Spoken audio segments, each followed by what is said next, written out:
Chapter 2. All together again. The next day the boys came back. Anne and George went to meet them with Timothy. George drove the pony trap, and Tim sat beside her. Anne could hardly wait for the train to stop at the station. She ran along the platform, looking for Julian and Dick in the carriages that passed. Then she saw them. They were looking out of a window at the back of the train, waving and yelling. Anne! Anne! Here we are! Hello, George! Oh, there's Timothy! Julian! Dick! Yelled Anne. Timothy began to bark and leap about. It was most exciting. Oh, Julian! It's lovely to see you both again, cried Anne, giving her two brothers a hug each. Timothy leapt up and licked them both. He was beside himself with joy. Now he had all the children around him that he loved. The three children and the dog stood happily together, all talking at once whilst the porter got the luggage out of the train. Anne suddenly remembered George. She looked round her. She was nowhere to be seen, although she had come on the station platform with Anne. "Where's old George?" said Julian. "I saw her here when I waved out of the window." "She must have gone back to the pony trap," said Anne. "Tell the porter to bring your trunks out to the trap, Julian. Come along. We'll go and find George." George was standing by the pony, holding his head. She looked rather gloomy, Anne thought. The boys went up to her. "Hello, George, old thing," cried Julian, and gave her a hug. Dick did the same. "What's up?" asked Anne, wondering at George's sudden silence. "I believe George felt left cut," said Julian with a grin. "Funny old Georgina." "Don't call me Georgina," said the little girl fiercely. The boys laughed. "Ah, it's the same fierce old George, all right," said Dick, and he gave the girl a friendly slap on the shoulder. "Oh, George, it's good to see you again. Do you remember our marvelous adventures in the summer?" George felt her awkwardness slipping away from her. She had felt left out when she had seen the great welcome that the two boys gave to their small sister, but no one could sulk for long with Julian and Dick. They just wouldn't let anyone feel left out or awkward or sulky. The four children climbed into the trap. The porter heaved in the two trunks. There was only just room for them. Timothy sat on top of the trunks, his tail wagging 19 to the dozen, and his tongue hanging out because he was panting with delight. "You two girls were lucky to be able to take Tim to school with you," said Dick, patting the big dog lovingly. "No pets are allowed at our school. Awfully hard on those fellows who like live things." "Thompson Minor kept white mice," said Julian. "And one day they escaped and met Matron round a corner of the passage. She squealed the place down." The girls laughed. The boys always had funny tales to tell when they got home. "And Kennedy keeps snails," said Dick. "You know, snails sleep for the winter, but Kennedy kept his in far too warm a place, and they all crawled out of their box and went up the walls. You should have heard how we laughed when the geography master asked Thompson to point out Cape Town on the map, and there was one of the snails in the very place." Everyone laughed again. It was so good to be all together once more. They were very much of an age. Julian was 12, George and Dick were 11, and Anne was 10. Holidays and Christmas time were in front of them. No wonder they laughed at everything, even the silliest little joke. "It's good that Mummy is getting on all right, isn't it?" said Dick, as the pony went along the road at a spanking trot. "It was disappointed not to go home, I must say. I did want to go to see Aladdin and the lamp, and the circus, but still, it's good to be back at Kirrin Cottage again. I wish we could have some more exciting adventures. Not a hope of that this time, though." "There's one snag about these holes," said Julian. "And that's the tutor. I hear we've got to have one because Dick and I missed so much school this term, and we've got to take scholarship exams next summer." "Yes," said Anne. "I wonder what he'll be like. I do hope he will be a sport. Uncle Quentin is going to choose one today." Julian and Dick made faces at one another. They felt sure that any tutor chosen by Uncle Quentin would be anything but a sport. Uncle Quentin's idea of a tutor would be somebody strict and gloomy and forbidding. Never mind. He wouldn't come for a day or two. And he might be fun. The boys cheered up and pulled Timothy's thick coat. The dog pretended to growl and bite. He wasn't worried about tutors.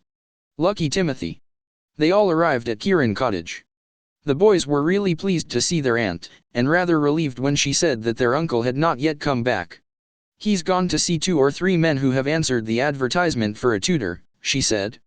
"He won't be long before he's back." "Mother," I haven't got to do lessons in the holes too, have I? Asked George. Nothing had yet been said to her about this, and she longed to know. Oh yes, George, said her mother. Your father has seen your report, and although it isn't really a bad one, and we certainly didn't expect a marvelous one, still it does show that you are behind your age in some things.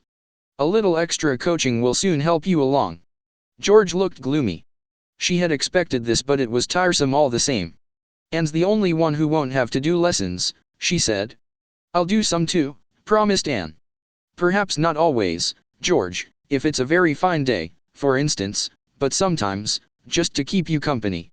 Thanks, said George. But you needn't. I shall have Timmy. George's mother looked doubtful about this. We'll have to see what the tutor says about that, she said. Mother.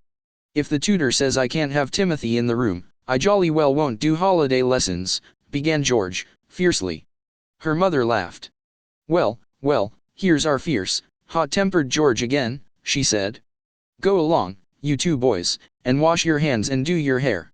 You seem to have collected all the smuts on the railway. The children and Timothy went upstairs. It was such fun to be 5 again.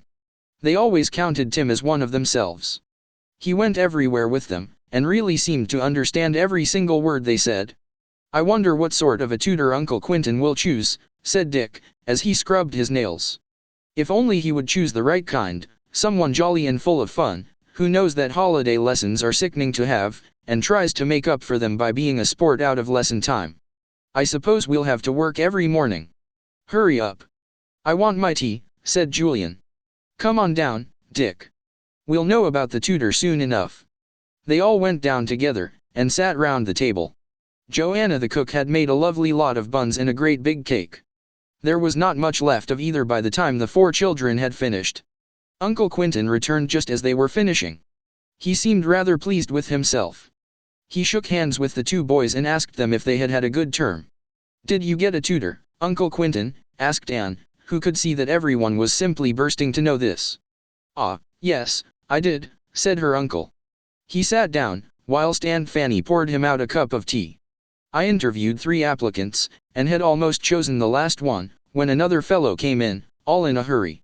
Said he had only just seen the advertisement, and hoped he wasn't too late. Did you choose him? Asked Dick. I did, said his uncle. He seemed a most intelligent fellow. Even knew about me and my work. And he had the most wonderful letters of recommendation. I don't think the children need to know all these details, murmured Aunt Fanny.